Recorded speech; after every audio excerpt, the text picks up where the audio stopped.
केसी वेणुगोपाल जी और जयराम रमेश जी, मीडिया के मेरे दोस्तों और सभी भाइयों, आज हमने जो ये प्रेस कॉन्फ्रेंस बुलाई है ये इसलिए कि मैं सारे स्टेट्स में घूम के आने के बाद क्या स्थिति है और हमारे नॉलेज में जो आया है, हमें जो फीडबैक मिला है और उस फीडबैक के आधार पर हम आपको चंद बातें बताएंगे। वो ऐसा भी नहीं हो सकता कि पूरा अभी सभी कुछ हमारे पास है। जो जो लोग आए हमको फीडबैक दिए और खास करके आप लोगों का मैं शुक्रिया अदा करता हूँ कि पूरे मीडिया के हमारे भाई लोग, या चाहे वो प्रिंट मीडिया हो, चाहे वो टीवी हो और यूट्यूब वाले, सभी लोग बहुत इस चुनाव को शांति के साथ करने के लिए कोऑपरेट किए और कोई ऐसा इश्यू हमारे सामने नहीं आया कि भाई इन्होंने इस इलेक्शन को खराब किया, गलत करा। ये चीजें तो नहीं हुई। इसीलिए मैं पहले आपको सभी को धन्यवाद देता हूँ और सभी मीडिया के हमारे जितने भी फ्रेंड्स हैं, रियली आई थैंक देम। ये कल प्रधानमंत्री मोदी जी ने सारी दुनिया को ये बताया कि उनको महात्मा गांधी के बारे में रिचर्ड एटनबर्ग की फिल्म देखने के बाद पता चला। मुझे हंसी आती है कि एक फिल्म देने के बाद दुनिया को महात्मा गांधी जी का परिचय हुआ। ये कहना एक प्रधानमंत्री जी के लिए मैं समझता हूँ क्या अज्ञान समझूं, या वो पढ़े नहीं महात्मा गांधी के बारे में। कम से कम हमारे वक्त तो ये था कि नॉन डिटेल था महात्मा गांधी जी के ऊपर, और अगर पढ़ते या पढ़े होंगे मेरे को मालूम नहीं, ये ऐसी बातें नहीं बोल सकते थे। सारी दुनिया जानती है महात्मा गांधी जी को। यूएनओ के सामने स्टैच्यूज है और जैसा कि बहुत से नेता लोग महात्मा गांधी जी का गुणगान करके कम से कम 80-90 देशों में उनकी स्टैच्यू है। यूएनए से लेकर हर जगह, हर कंट्री में जहां पर भी जद्दोजहद हो गई है और जो अहिंसा के आधार पर जो लोग आजादी पाए, उन लोगों को सबको मालूम है।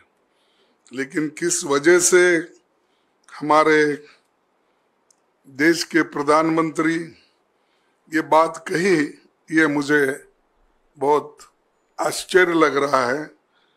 और ऐसा ही हो सकता है जैसा महात्मा गांधी जी जो काम किए, जो कहे, उसके बारे में पता नहीं है, तो मैं समझता हूँ संविधान के बारे में भी उनको पता नहीं होगा। नहीं तो ऐसा बातें बोलते नहीं थे। और आज दुनिया में महात्मा गांधी जी का जो नाम लिया जाता है वो इस देश के आजादी दिलाने में और इस देश को बनाने में और गरीबों की वो बात करते थे, अहिंसा की, विकास की, और यहाँ तक कि उन्होंने अपने आज़ादी के बाद आप कैसे देश को देखना चाहते हैं तब पूछा, तो उन्होंने कहा कि मैं ऐसा देखना चाहता हूँ जो भी गरीब है, जिसके आंखों से पानी निकलती है, वो उसके आंसू पूंछने का काम जरूर होना, और हर एक को पेट भर के खाना मिलना, कपड़ा मिलना, मकान रहना, ये उनका एक स्वराज की कल्पना थी और स्वराज के लिए वो लड़े लाए। इसीलिए हम उनको नमन करते हैं। और जो लोग मोदी जी या और कोई भी बीजेपी में है, उनको अगर ये वो इग्नोरेंट है, तो मैं यही करूँगा कि कम से कम अब तो वो जरा फुर्सत मिलती है 4 तारीख के बाद, जून 4 तारीख के बाद, जब फुर्सत मिले तो उनकी ऑटोबायोग्राफी और उसके बाद ट्रूथ क्या है अपना एक एक्सपेरिमेंट ऑन ट्रूथ, तो विथ ट्रूथ। सो ये जो नॉन डिटेल्स थे हमको पहले, तो कम से कम वो पढ़ ले के ठीक ठाक से गांधीयन हो जाए, ये हमारी अपेक्षा है। सिर्फ विवेकानंद के इस पे जाके बैठने से या समंदर में डुबकी मारने से या गंगा में डुबकी मारने से ये ज्ञान नहीं आता, इसको पढ़ना भी पड़ता है, सोचना भी पड़ता है। इसीलिए मैं आपके सामने उनके बड़े जो विचार रखे उन्होंने देश के सामने, ये बताना चाहता हूँ।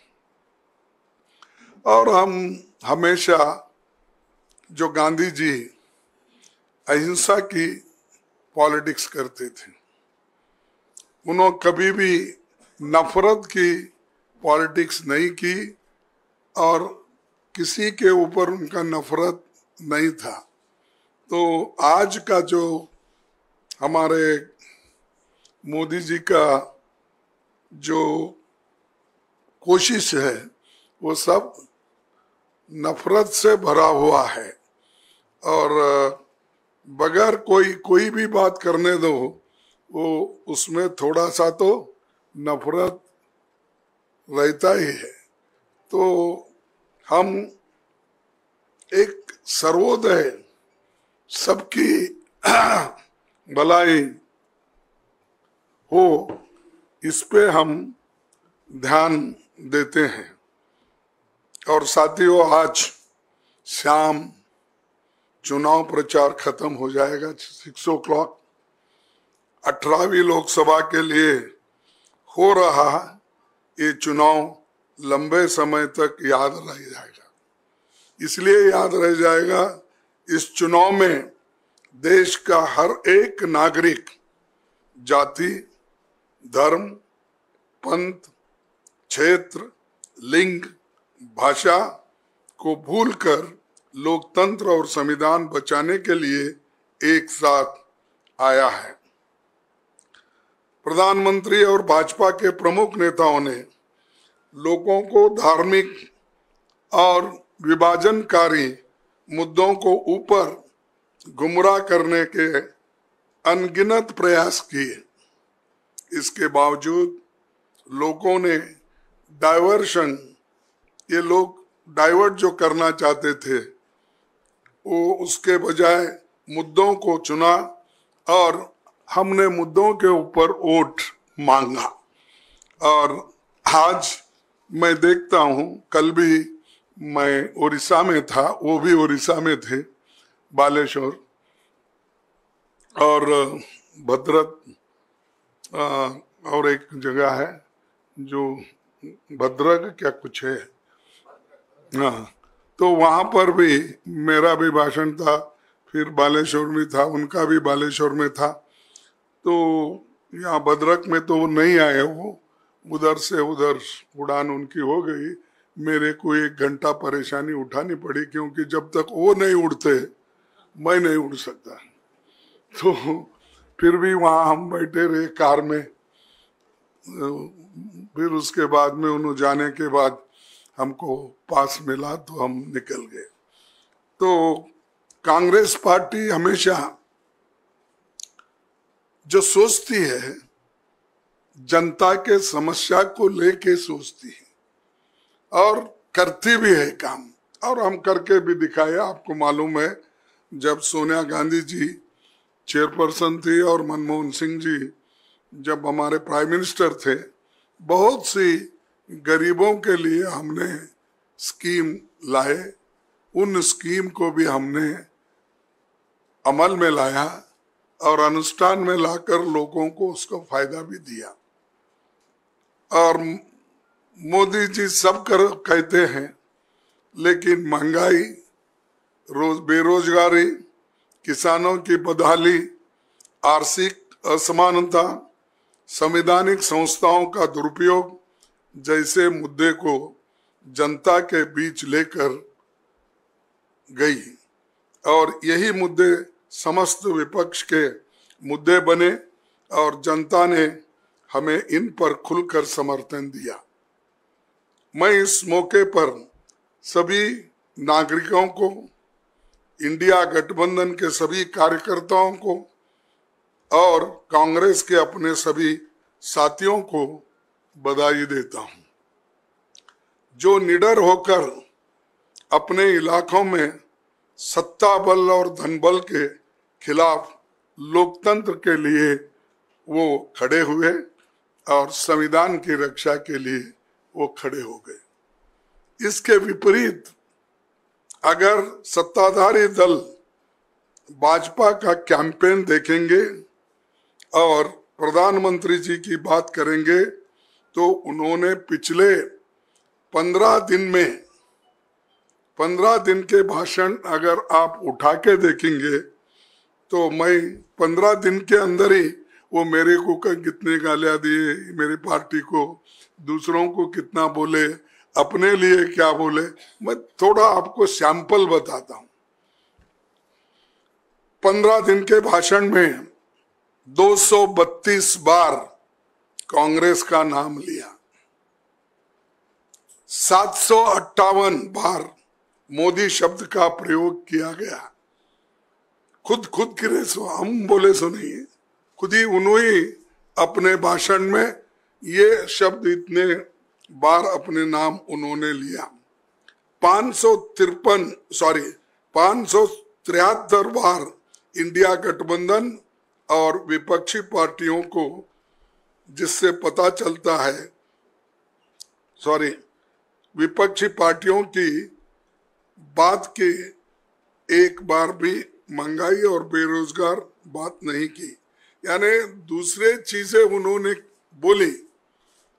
मोदी का नाम हुआ, हमारा हुआ, गठबंधन का हुआ, लेकिन बेरोजगारी के बारे में एक शब्द भी अपने भाषण में उन्होंने नहीं बोला। तो ये दर्शाता है कि मुद्दों को उन्होंने अलग कर दिया। सिर्फ अपना नाम लेना, प्रचार करना, ये काम उन्होंने करते रहे। उसके बाद में ये कांग्रेस पार्टी की सबसे बड़ी चुनौती थी, चुनाव के ठीक पहले हमारे पार्टी के खाते बंद कर दिए, और जो हमने पैसा डोनेशन के रूप में हमको जो मिला था और हमारे रिटर्न में फाइल करने में जो थोड़ा सा लेट हुआ, तो उन्होंने कम से कम 135 करोड़ रुपए हम पे सीधा उन्होंने केस किया, और उसके अलावा हमारे जो अकाउंट भी उन्होंने बंद कर दिया, ताकि हम इलेक्शन में उसका इस्तेमाल नहीं करेंगे।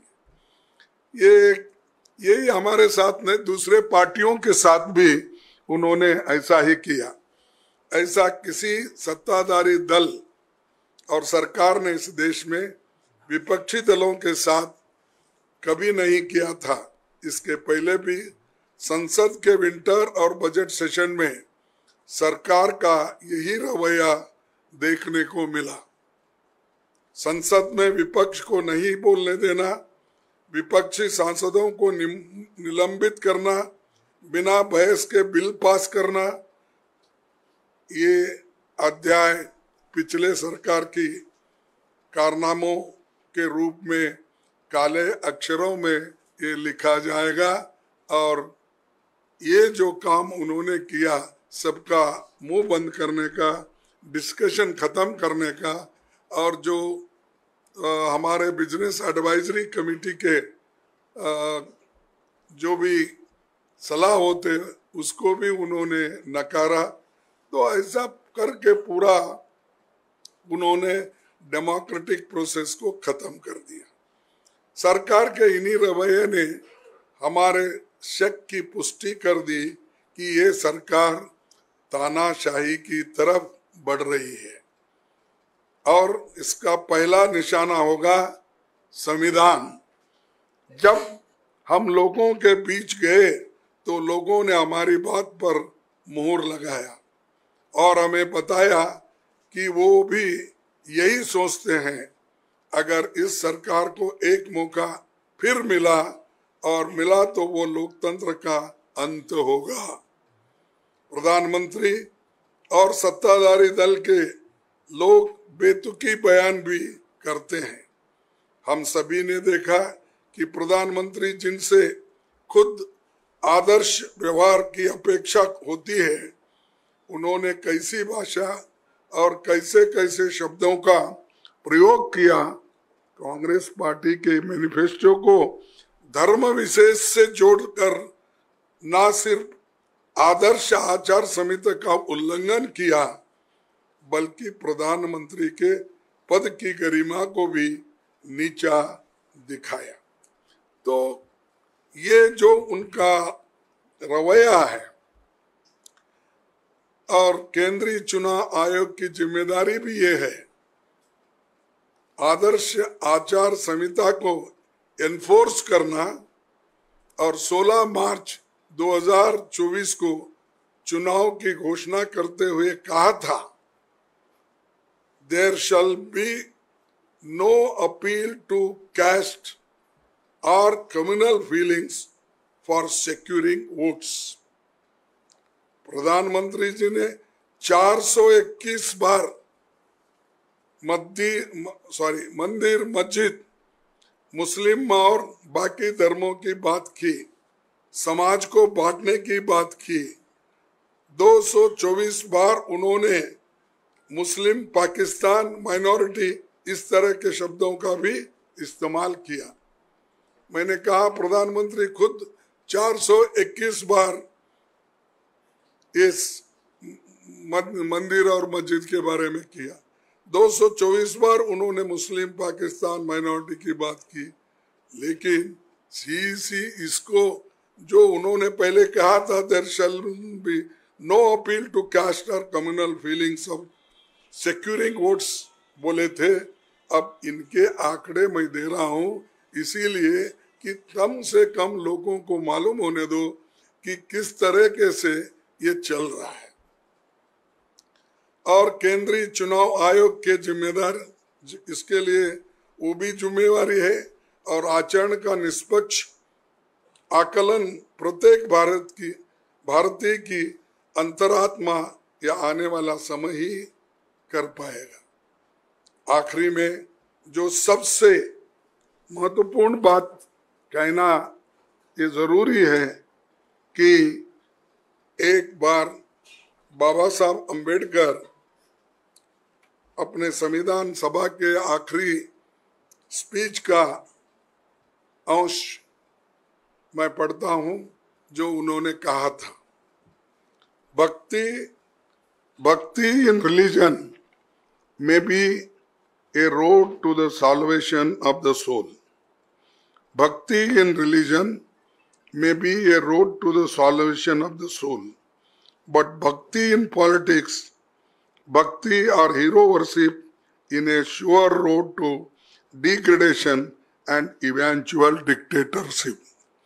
ये बात कॉन्स्टिट्यूंट असेंबली के स्पीच में, आखिरी स्पीच में ये बाबा साहब अंबेडकर ने दोहराया था। और ये भक्ति और हीरो वर्शिप जो चल रही है इसमें, तो आखिरी ये सभी लोग मिलके डिक्टेटरशिप इस देश में लाना चाहते हैं। और प्रधानमंत्री जी द्वारा खुद को अब भगवान का अवतार भी मान रहे हैं, बताने का प्रयास उनके लोगों ने कर रहे हैं। मैं किसी का नाम नहीं लेना चाहता हूं। सब लोग उनके प्रेसिडेंट से लेकर उनके कैंडिडेट्स और सभी ने उनको एक भगवान का स्वरूप दे रहे हैं और इसीलिए वो खुद को भी भगवान समझ रहे हैं। तो ये जो चीजें हैं, और आप देखे हैं, सुने हैं, या आप सब जानते हैं, फिर भी हम आपको इसलिए बता रहे हैं कि कम से कम देश के सभी जनता को ये मालूम होने दो कि आज के प्रधानमंत्री किस ढंग से वो अपनी बात रख रहे जनता के सामने और कैसा अंधभक्ति, अंधश्रद्धा को बढ़ावा दे रहे हैं।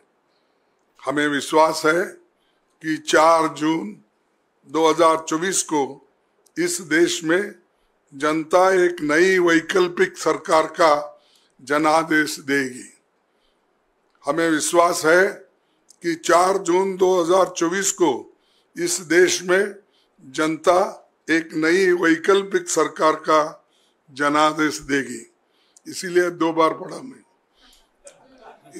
इंडिया गठबंधन पूर्ण बहुमत की सरकार बनाएगा और हम सभी मिलकर यूपीए 1 और यूपीए के तर्ज पर इस देश को एक इंक्लूसिव, नेशनलिस्टिक, डेवलपमेंटल सरकार देंगे और सभी को साथ लेकर हम आगे बढ़ेंगे।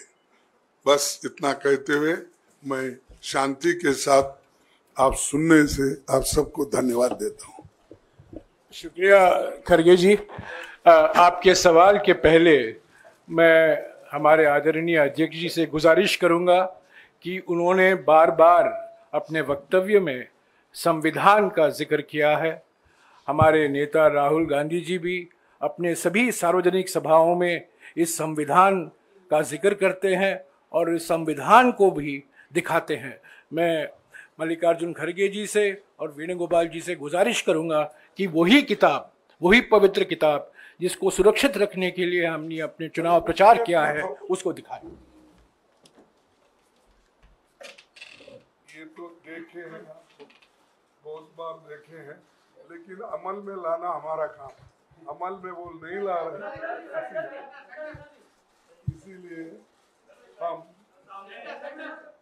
इसको ठीक ढंग से अमल लाने के लिए इसकी बार बार हम दिखाकर लोगों से विनती कर रहे। और ये जो इलेक्शन आज समाप्त हो रहा है, इसमें सभी लोगों से भी हमारी विनती है, एक संविधान बचाने का और दूसरा लोकतंत्र को मजबूत रखने के लिए काम करना होगा, वोट देना होगा। वो वोट का अपील भी मैं आपके माध्यम से करता हूँ। शुक्रिया खड़गे जी। हाँ, आपके सवाल संक्षिप्त में एक सवाल। संजीव। हाँ जी। खड़गे जी, आपने अभी कहा कि इंडिया गवर्नमेंट बनने वाली है and you are very confident कि जैसे जनादेश लोग आपकी तरफ दे रहे हैं, तो you are very confident of forming the India alliance government. So मैं आपसे पूछना चाहता हूं कि अभी तक, बिकॉज आपको रुझान भी आ गए हैं, तो अभी तक प्रधानमंत्री कौन होगा इसका चयन हो गया है या कितने दिन में हो जाएगा वंस द मैंडेट कम्स? नहीं, आप जो पूछ रहे हैं ठीक है, लेकिन हमारा गठबंधन रहने के वजह से हम ये डायरेक्टली फलाना होगा, एक्स होगा, वाई होगा नहीं कह सकते। हम सबको बुलाएंगे, सबका राय लेंगे और जो गठबंधन के लोग कहेंगे उस आधार पर वो बनेगा। नेचुरली उस वक्त ये प्रधानमंत्री का तय होगा। और आप जानते हैं इसका पिछले का भी, जब यूपीए 1 और 2 बना तब सोनिया गांधी जी को सभी यूपीए के लोग मिलके बोले कि आप प्रधानमंत्री बनो, तब उन्होंने नहीं बना। उन्होंने कहा कि मैं मनमोहन सिंह जी को बनाना चाहती हूँ, तो बनाए। तो इसीलिए हमारे पास सब तरीके के, यानी सबको लेके जाने का हमारा जो मकसद है वो ठीक हो जाएगा। हाँ जी, मौसमी। सर, अभी अभी डेटा आया है कि प्रधानमंत्री ने 206 रैलियां और इवेंट की हैं, बीजेपी की तरफ से आए आंकड़े, और 80 इंटरव्यू दिए हैं, जो कि रिकॉर्ड प्रचार है। और इसी तरह से सरकार बनाकर बीजेपी सारे पिछले रिकॉर्ड तोड़ेगी। उस पे आपकी प्रतिक्रिया चाहिए। सारे पिछले रिकॉर्ड तोड़ेंगे जो बोल रहे हैं, पर इतना क्यों फिर रहे हैं? क्योंकि मैं नहीं देखा 2014 में इतना फिरे थे, फिर 2019 में भी इतना नहीं फिरे। अब क्यों परेशान है इतने जो आपने आंकड़े हमको दिए? 206 रैली उन्होंने की। तो इसका मकसद ये है कुछ तो गड़बड़ है, और वो उनको मेजॉरिटी नहीं मिलने वाली है। इसीलिए उनकी कोशिश ये हो रही है कि खुद भी गली गली चले जाए, शहर शहर चले जाए, और गली से दिल्ली तक ये मीटिंग उन्होंने की घबराहट में है। ये 4 जून को ये घबराहट खत्म होगी। हाँ जी, सिद्धार्थ। सर, आपने कहा कि आप इतने आश्वस्त हैं कि उनका प्लेन उड़ेगा तो आपको नंबर मिलेगा अपना प्लेन उड़ाने का। तो आप सब लोग साथ बैठेंगे। उस वक्त सोनिया गांधी जी ने कोई फैसला लेना था, क्योंकि वो कांग्रेस की अध्यक्ष थी। आप आज कांग्रेस के अध्यक्ष हैं, और जैसा कि जयराम जी ने भी कहा कि सबसे बड़ी पार्टी का हक होगा, तो मतलब कांग्रेस से ही कोई प्रधानमंत्री होगा। और आपके लिए कितना टफ होगा ये, क्योंकि इससे पहले भी आपके सहयोगी दल कह चुके हैं एक दलित प्रधानमंत्री देश को मिलना चाहिए। देखो, मैं आज तक 53 साल में बहुत बार मेरे को ऑफर भी आए देवेगौड़ा के साथ। जब मैंने खुद राज्यसभा में, आप सुने होंगे, तो उन्होंने क्या कहा था मेरे लिए जब गठबंधन की सरकार बनाने के वक्त। और 2-4 बार मुझे मिलने के बाद भी मैंने कभी, मैं दलित हूँ मुझे दो, या चीफ मिनिस्टरशिप हो, प्रधानमंत्री हो, AICC प्रेसिडेंट, मैंने ये सब कुछ जो है हमारे पार्टी ने दिया है। सोनिया गांधी जी की देन है मैं समझूंगा, क्योंकि उन्होंने बुला कर मुझे अपोजिशन लीडर भी बनाया, बुलाकर उन्होंने राज्यसभा टिकट भी दिया, और फिर यहाँ भी अपोजिशन लीडर बनवाया। आज AICC भी उन्होंने बनाया। तो इसीलिए मेरा ये कहना है कि हमारे पार्टी में जो भी निर्णय दिया जाता है वो उसी के तहत हम काम करेंगे। ना सिर्फ दलित हूँ इसीलिए मैं मांगने वाला भी नहीं हूँ, अब तक भी नहीं मांगा।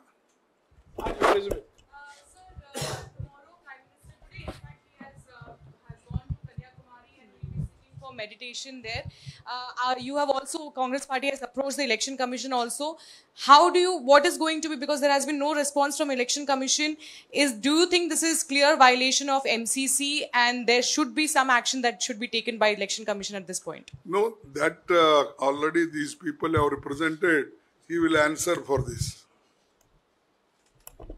हमें कोई इतराज नहीं है 1 तारीख के बाद कहीं भी जाएं मेडिटेशन के लिए, पर कल मेडिटेशन और परसों मेडिटेशन के लिए जो जा रहे हैं ये आचार संहिता का बिल्कुल स्पष्ट उल्लंघन है। ये हमने चुनाव आयोग को अवगत कराया है। 1 तारीख के बाद वो कहीं भी जाएं मेडिटेशन के लिए, और 4 तारीख के बाद तो परमानेंट मेडिटेशन होगा उनको, क्योंकि वो निवर्तमान प्रधानमंत्री हैं। खरगे जी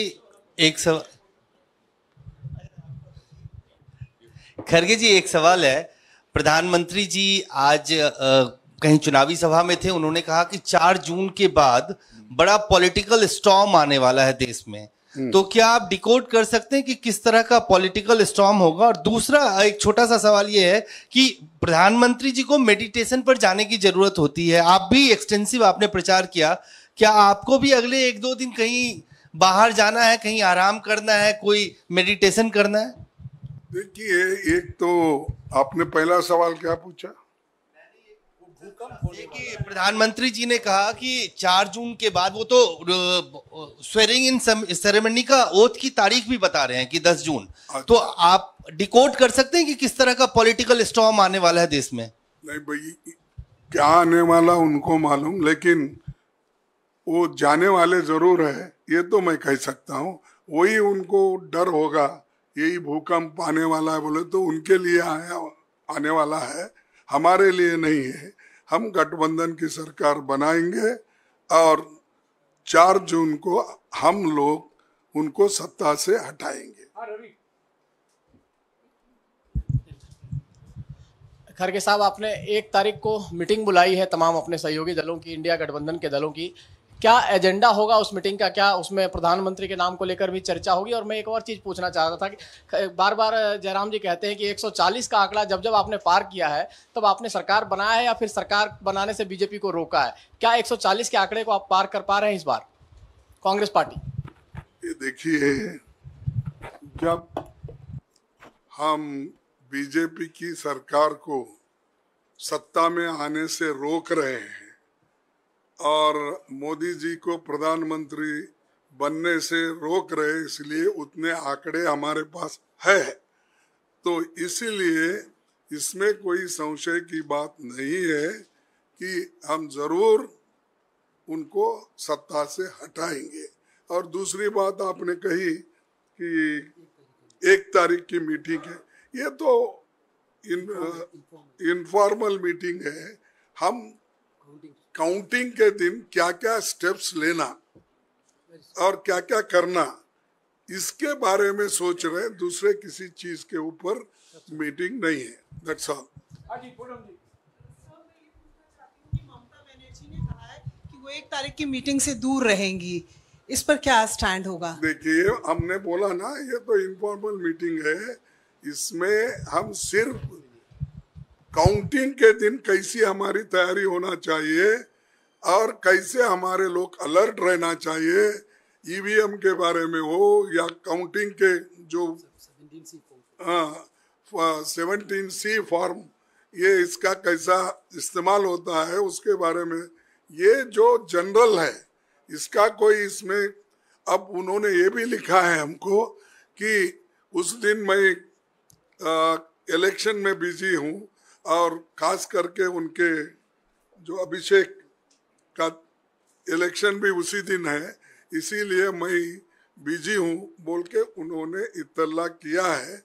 तो इसीलिए इसमें कोई ये बात नहीं, just for our own sake ये मीटिंग कर रहे हैं, हमारे लोगों को ट्रेंड करने के लिए और एक इंफॉर्मेशन देने के लिए। सर, प्रधानमंत्री ने आज अपनी रैली में कहा कि अगले 125 दिनों का खाका उन्होंने तैयार कर लिया है जब सरकार बनेगी तीसरी बार, और उसमें 25 दिन जो हैं वो युवाओं पर केंद्रित होंगे, किस तरह की स्कीम्स होंगी, किस तबके के लिए क्या करना है, ये तय कर लिया है। आप लोग अगर कह रहे हैं कि आपकी सरकार बन रही है तो क्या आपने भी कोई रोड मैप तय कर लिया है अपने लिए? देखो, उन्होंने क्या करते हैं हम उधर देखते नहीं, हम क्या करने वाले हैं वो पूरा हमने बता दिया। हमारा गारंटी कार्ड आपके सामने है, वो काम हम शुरू करेंगे। तो इसीलिए मोदी को देखकर हम काम नहीं करते, हमारा खुद का एजेंडा है, हम वो इम्प्लीमेंट करेंगे।